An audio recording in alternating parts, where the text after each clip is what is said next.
ಈ ದೇವಸ್ಥಾನ ನನಗೆ ಗೊತ್ತಿರೋ ಮಟ್ಟಿಗೆ ಒಂದು 365 ವರ್ಷಗಳ ಇತಿಹಾಸ ಇದೆ. ಬ್ರಿಟಿಷರ್ ಕಾಲದಿಂದ ಈ ದೇವಸ್ಥಾನ ಸ್ಥಾಪನೆ ಇದೆ.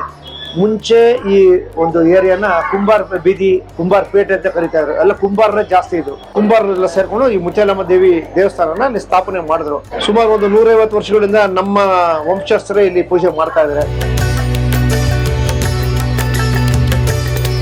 ಶುಕ್ರವಾರ, ಮಂಗಳವಾರ, ಭಾನುವಾರ ಇಲ್ಲಿ ಭಕ್ತಾದಿಗಳು ಜಾಸ್ತಿ ಜನ ಬರ್ತಾರೆ. ಯಾರೋ ಮಕ್ಕಳು ಆಗಿಲ್ಲ ಅಂದ್ರೆ ಅವ್ರು ಬಂದು ನನಗೆ ಸಂತಾನ ಭಾಗ್ಯ ಕೊಡಿ ಅಂತ ಪ್ರಾರ್ಥನೆ ಮಾಡ್ಕೋತಾರೆ. ಅವಾಗ ಮಕ್ಕಳು ಹುಟ್ಟುತ್ತವೆ.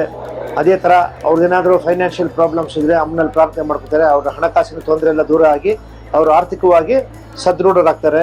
ಇದು ಬರೀ ಹಿಂದೂಗಳು ಮಾತ್ರ ಅಲ್ಲ, ಹಿಂದೂಗಳು, ಮುಸ್ಲಿಮರು, ಸಿಖ್ರು, ಜೈನರು, ಬೌದ್ಧರು ಎಲ್ಲರೂ ಬರ್ತಾರೆ. ಇಂಥವ್ರು ಕ್ರಿಶ್ಚಿಯನ್ಸ್ ಎಲ್ಲರೂ ಬರ್ತಾರೆ. ಬಂದು ಅಮ್ಮನ ಆಶೀರ್ವಾದ ಪಡ್ಕೊಳ್ತಾರೆ. ಅದಕ್ಕೆ ಈ ದೇವಸ್ಥಾನ ಯಾವಾಗಲೂ ತುಂಬಿರುತ್ತೆ. ಪ್ರತಿ ಶುಕ್ರವಾರ, ಮಂಗಳವಾರ, ಭಾನುವಾರ ಇಲ್ಲಿ ಅನ್ನ ಸಂತರ್ಪಣೆ ಆಗುತ್ತೆ. ಬಳೆ ಅಲಂಕಾರ ಯಾವಾಗಾದ್ರೆ, ಇವಾಗ ಒಂದು ಹೆಣ್ಮಗು ಇರ್ತಾಳೆ, ಮದುವೆ ಆಗಿರಲ್ಲ ಸಾಕಷ್ಟು ವರ್ಷಗಳಿಂದ, ಅವಾಗ ಪ್ರಾರ್ಥನೆ ಮಾಡ್ಕೊಂಡ್ ಬಂದು ಅಮ್ಮನ್ಗೆ ಬಳೆ ಒಂದು ಸಮರ್ಪಣೆ ಮಾಡಿದ್ರೆ ಮದುವೆ ಆಗುತ್ತೆ. ನಾವು ಆ ಬಳೆ ತೆಗೆದು ಮತ್ತೆ ಶೀಘ್ರಮೇವ ಕಲ್ಯಾಣ ಭಾಗ್ಯ ಪ್ರಾಪ್ತಿರಸ್ತು ಅಂತ ಆಶೀರ್ವಾದ ಮಾಡಿ ಆ ಹುಡುಗಿ ಕೊಡ್ತೀವಿ. ಅಲ್ಲಿ ದೇವಸ್ಥಾನದಲ್ಲ ಕುತ್ಕೊಂಡು ಬಳೆ ತೊಟ್ಕೊಂಡ್ರೆ ಒಳ್ಳೆ ಹುಡುಗ ಸಿಕ್ಕಿ ಮದುವೆ ಆಗುತ್ತೆ.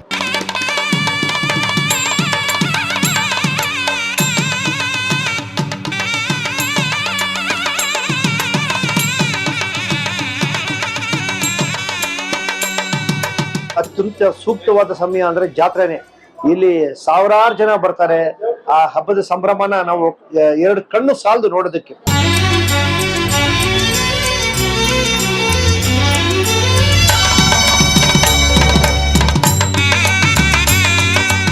ವಿಶೇಷತೆ ನಾವೇ ಕಣ್ಣಾರೆ ನೋಡಿದ್ವಿ. ಕೆಲವೊಂದು ವ್ಯಕ್ತಿಗಳಿಗೆ ಆ ಅಮ್ಮ ತುಂಬಾ ಅವರ ಇಷ್ಟ ಆಗಿರ್ತದೆ, ಹೂ ತಳ್ಬಿಡ್ತಾಳೆ ಅಮ್ಮ. ಇನ್ನಿಕ್ಕೆ ಆರಂಭಿಸಿದ ತಿರುವಿಳ.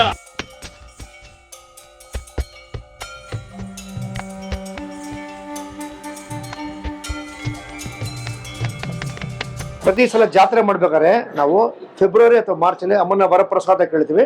ಆ ಅಮ್ಮ ಹೂ ತಳ್ಳಿದ್ರೆ ಮಾತ್ರ ನಾವು ಜಾತ್ರೆ ಮಾಡಿದ್ವಿ, ಇಲ್ಲತ್ರ ಮಾಡಲ್ಲ.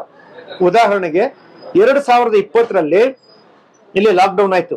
ಅದು ಲಾಕ್ಡೌನ್ ಅನೌನ್ಸ್ ಮಾಡಿದ್ ಬಂದು ಮಾರ್ಚ್ ಅಲ್ಲಿ. ಆದ್ರೆ ಈ ನಾವು ಫೆಬ್ರವರಿ ಮೊದಲನೇ ವಾರದಲ್ಲಿ ಹೂ ಕೇಳಿದ್ವಿ. ಅಮ್ಮನ್ ಎಷ್ಟೇ ಬೇಡ್ಕೊಂಡ್ರನು ಹೂ ಒಂದಿಷ್ಟು ಕೂಡ ಅಲ್ಲಾಡ್ಲಿಲ್ಲ, ಸ್ವಲ್ಪ ಕೂಡ ಜರುಗ್ಲಿಲ್ಲ. ಏನ್ ಈ ತರ ಮಾಡ್ಬಿಟ್ಟಿಲ್ಲ ಅಮ್ಮ ಅಂತ ಮತ್ತೆ ಮುಂದಿನ ವಾರ ಕೇಳಿದ್ವಿ ಹೂ, ಮತ್ತೇನು ಹೂ ಜರುಗ್ಲಿಲ್ಲ. 3ನೇ ಸಲ ಕೇಳಿದ್ವಿ ಹೂ, ಈ ತರ ಜಾತ್ರೆ ಮಾಡ್ಬೇಕು, ನಾನು ಆಶೀರ್ವಾದ ಬೇಕು, ಹೂ ತಳ್ಳಮ್ಮ ಅಂತ. ಏನ್ ಮಾಡಿದ್ರು ಇಷ್ಟು ಅಲ್ಲಾಡ್ಲಿಲ್ಲ. ಫೆಬ್ರವರಿ ಮುಗಿದ ಸರಿ ನಾವೆಲ್ಲ ಒಂದು ಮೀಟಿಂಗ್ ಮಾಡಿ ಈ ಸಲ ಜಾತ್ರೆ ಬೇಡ, 3 ಸಲ ಅಮ್ಮನ್ ಕೇಳ್ಕೊಂಡ್ರು ಆ ಅಮ್ಮ ಏನೋ ಬೇಡ ಅಂತ ಹೇಳ್ತಾ ಇದ್ದಾಳೆ, ಜಾತ್ರೆ ನಡೆಸೋದು ಬೇಡ ಅಂತ ಡಿಸೈಡ್ ಮಾಡಿದ್ವಿ. ನೋಡಿದ್ರೆ ಆ ಕೊರೋನಾ ಇದಾಗಿ ಲಾಕ್ಡೌನ್ ಅನೌನ್ಸ್ ಆಗಿ ಜಾತ್ರೆ ನಡೆದೇ ಇಲ್ಲ. Entire India lockdown. ಅಂದ್ರೆ ಆ ಅಮ್ಮನ್ ಮುಂಚೆನೆ ಗೊತ್ತಿತ್ತು ಈ ತರ ಲಾಕ್ಡೌನ್ ಆಗತ್ತೆ, ಇದು ಕೊರೋನಾ ಇದಾಗತ್ತೆ ಅಂತ ಗೊತ್ತಿತ್ತು. ಅದೇ ಆ ಅಮ್ಮನ್ ಪವಾಡ.